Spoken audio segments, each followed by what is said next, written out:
மாண்புமிகு இதய தெய்வம் புரட்சித் தலைவர் எம்ஜிஆர் அவர்களின் 108வது பிறந்தநாள் விழா. கழக பொதுச் செயலாளர், தமிழக சட்டமன்ற எதிர்க்கட்சி தலைவர், வருங்கால முதலமைச்சர் மாண்புமிகு புரட்சி தமிழர் எடப்பாடியார் அவர்களின் ஆணைக்கு இணங்க ஆற்றல் மிகு திருநெல்வேலி மாநகர மாவட்ட கழக செயலாளர் தச்சை என் கணேசராஜா அவர்களின் தலைமையில் மஞ்சி ஞானியார், எஸ்.எம். ஓவியர் காஜா மைதீன் ஆகிய இருவரின் ஏற்பாட்டில் புரட்சி தலைவர் எம்ஜிஆர் அவர்கள் 108வது பிறந்தநாள் விழா மேலப்பாளையம் வாட்டர் டேங்க் அருகில் வைத்து கொண்டாடப்பட்டது.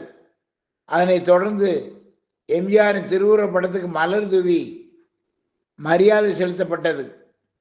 பின்னர் ஏழை எளிய மக்கள் 200 நபர்களுக்கு மதிய உணவு வழங்கப்பட்டது.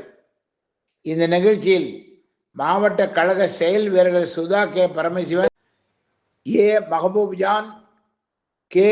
ஜே. சி.